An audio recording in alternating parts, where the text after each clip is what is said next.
मध्य प्रदेश में इन दिनों दो ही चीजें चल रही हैं, एक तो भयंकर गर्मी और दूसरा मीनाक्षी नटराजन का चुनाव और उसके बाद शुरू हुआ हंगामा। मध्य प्रदेश की राजनीति से लेकर देश की सबसे बड़ी अदालत और देश की राजधानी दिल्ली की सड़कों तक आज भारी सियासी घमासान मचा हुआ है। कारण है मध्य प्रदेश से राज्यसभा उम्मीदवार बनाई गई कांग्रेस नेता मीनाक्षी नटराजन का नामांकन रद्द होना। दरअसल आज इस मामले को लेकर सुप्रीम कोर्ट में सुनवाई थी, जिसमें सुप्रीम कोर्ट ने कांग्रेस की याचिका को खारिज कर दिया।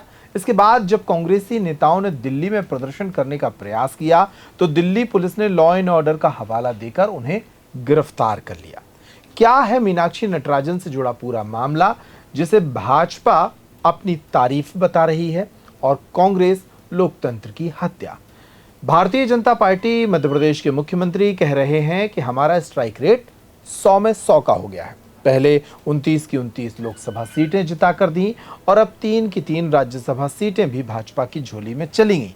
लेकिन कांग्रेस कह रही है कि ये तो लोकतंत्र की हत्या करने पर उतारू हो चुके हैं।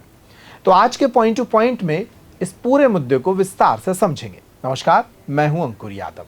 हमारे खास शो पॉइंट टू पॉइंट में आज हम बात करेंगे मीनाक्षी नटराजन मामले की। नहीं, इलेक्शन कमीशन तो कॉम्प्रोमाइज है, मैं पहले दिन से कह रही हूँ। सुप्रीम कोर्ट अगर देश के अंदर न्याय करता है तो आज सुप्रीम कोर्ट को न्याय करना पड़ेगा। हमारे को जेल भेज रहे हैं, ये तरीका ठीक है? ये तरीका ठीक है कि हम लोग आगे भी लड़ाई लड़ते रहेंगे। सबसे पहले हम आपको बताते हैं कि आखिर ये पूरा विवाद क्या है। राज्यसभा चुनाव में मध्य प्रदेश की तीसरी सीट पर मुकाबला बेहद दिलचस्प था, क्योंकि कांग्रेस के पास इस सीट को जीतने के लिए पर्याप्त संख्या बल मौजूद था। कांग्रेस ने यहां से मीनाक्षी नटराजन को अपना उम्मीदवार बनाया और जोर शोर से नामांकन दाखिल कर दिया। लेकिन 9 जून को नामांकन पत्रों की जांच के दौरान भाजपा ने नामांकन पर गंभीर आपत्ति दर्ज कराई। भाजपा का आरोप था कि मीनाक्षी नटराजन के खिलाफ एक शिकायत दर्ज है, जिसकी जानकारी उन्होंने अपने चुनावी हलफनामे में नहीं दी है। परिणाम स्वरूप इस आपत्ति को स्वीकार कर लिया गया और रिटर्निंग ऑफिसर अरविंद शर्मा ने मीनाक्षी नटराजन का नामांकन पत्र निरस्त कर दिया। नामांकन निरस्त होने के बाद से ही ये मामला लगातार सुर्खियों में है। अब हम आपको बताते हैं कि सुप्रीम कोर्ट ने क्या कहकर इस याचिका को खारिज किया है। नामांकन निरस्त होने के बाद से ही कांग्रेस लगातार प्रदर्शन कर रही है। कांग्रेस ने इस मामले को लेकर सुप्रीम कोर्ट में एक याचिका लगाई थी, जिस पर शुक्रवार को सुनवाई थी। सुप्रीम कोर्ट के जस्टिस प्रशांत कुमार मिश्रा और जस्टिस एएस चंदूरकर की बेंच ने कांग्रेस नेता मीनाक्षी नटराजन की रिट याचिका पर विचार करने से साफ इनकार कर दिया। सुप्रीम कोर्ट ने संविधान के अनुच्छेद 329 का हवाला देते हुए स्पष्ट किया कि एक बार चुनाव प्रक्रिया पूरी होने के बाद अदालतें रिट याचिका के जरिए इसमें सीधे दखल नहीं दे सकती। बेंच ने यह भी कहा कि नामांकन सही तरीके से रद्द हुआ या गलत, अदालत इस पर अभी कोई टिप्पणी नहीं करेगी। अगर याचिकाकर्ता को इस फैसले से कोई शिकायत है तो चुनाव संपन्न होने के बाद वे नियम के मुताबिक चुनाव याचिका दायर कर सकती हैं।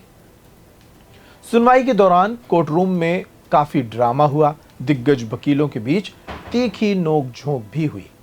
सूत्रों से मिली जानकारी के मुताबिक सुप्रीम कोर्ट में इस मामले की सुनवाई के दौरान देश के 2 सबसे बड़े वकीलों के बीच जोरदार कानूनी बहस हुई।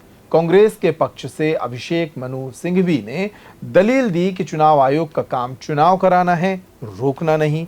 उन्होंने कहा कि जिस मामले को आधार बनाकर नामांकन रद्द किया गया है वह केवल एक निजी शिकायत है। कानूनन जब तक किसी मामले में कोर्ट संज्ञान ना ले या आरोप तय ना हो जाएं, तब तक उसे छुपाया गया अपराध नहीं माना जा सकता। उन्होंने कोर्ट से मीनाक्षी को चुनाव लड़ने देने की मांग की। वहीं दूसरे पक्ष की ओर से मुकुल रोहतगी ने ज्योति बसु मामले का हवाला देते हुए कहा कि सुप्रीम कोर्ट के पुराने फैसलों के अनुसार चुनाव लड़ना एक वैधानिक अधिकार है, कोई मौलिक अधिकार नहीं है। इसलिए इसके लिए अनुच्छेद 32 के तहत सीधे सुप्रीम कोर्ट नहीं आया जा सकता। कांग्रेस ने कहा कि वोट चोरी के बाद अब सीट चोरी शुरू हो गई है। याचिका खारिज करने के बाद कांग्रेस शीर्ष नेताओं ने दिल्ली में एक बड़ी प्रेस कॉन्फ्रेंस कर भाजपा और चुनाव आयोग पर तीखे हमले बोले। यहां मीनाक्षी नटराजन ने कहा कि मेरे खिलाफ मात्र एक लीगल नोटिस है जिसकी जानकारी मैंने ईसीआई मेमोरेंडम में दी थी। नामांकन के फॉर्म 26 में ऐसा कोई कॉलम ही नहीं है जहां प्राइवेट कंप्लेंट की सूचना दी जाए। अगर कॉलम होता तो हम जरूर लिखते।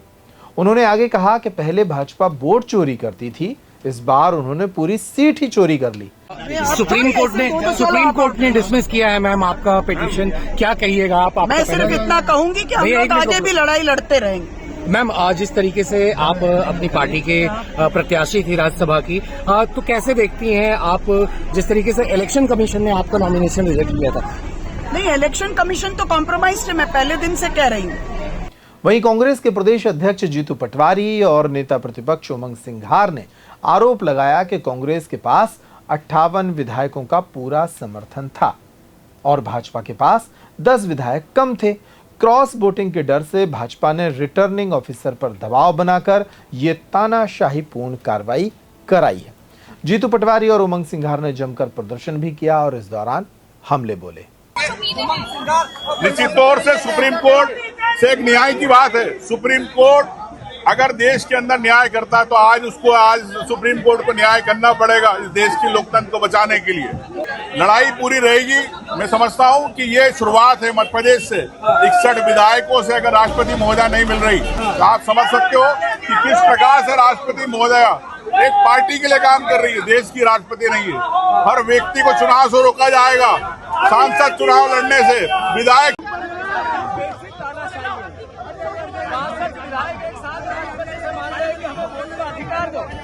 हमारे को जेल भेज रहे हैं, ये तरीका ठीक है?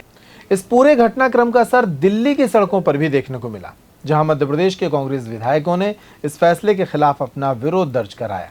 नेता प्रतिपक्ष उमंग सिंघार और मध्य प्रदेश के कांग्रेस पार्टी अध्यक्ष जीतू पटवारी के नेतृत्व में कांग्रेस विधायक बस में सवार होकर दिल्ली पहुंचे और वहां से उन्होंने राष्ट्रपति भवन की ओर मार्च निकालने की कोशिश की, लेकिन पुलिस ने उन्हें रोकने के लिए भारी बैरिकेडिंग कर रखी थी।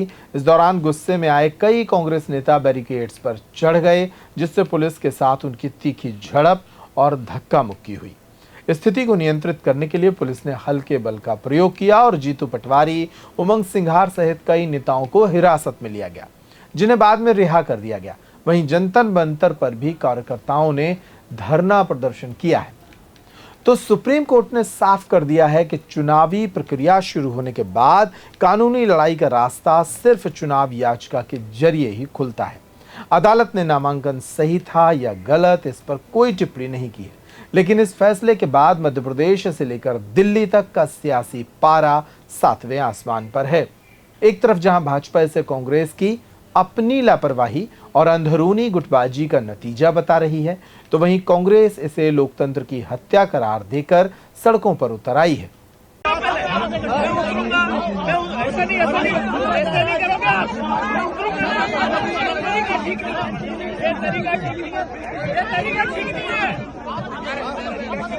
मैं कह रहा हूँ ये तरीका ठीक है।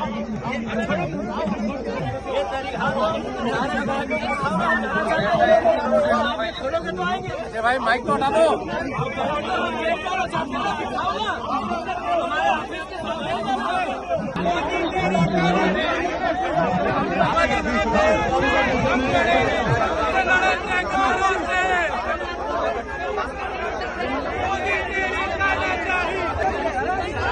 कैमरा फंस गया मेरा।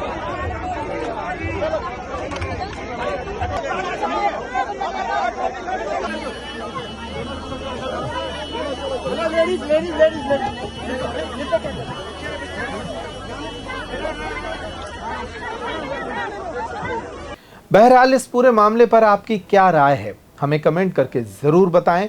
देश और दुनिया की बाकी तमाम खबरों के लिए बने रहिए पेप्टिक टाइम के साथ। हम लगातार अपने डिजिटल परिवार को बढ़ा रहे हैं। अगर आपने अब तक चैनल को सब्सक्राइब या फॉलो नहीं किया है तो अभी कर लीजिए। नमस्कार।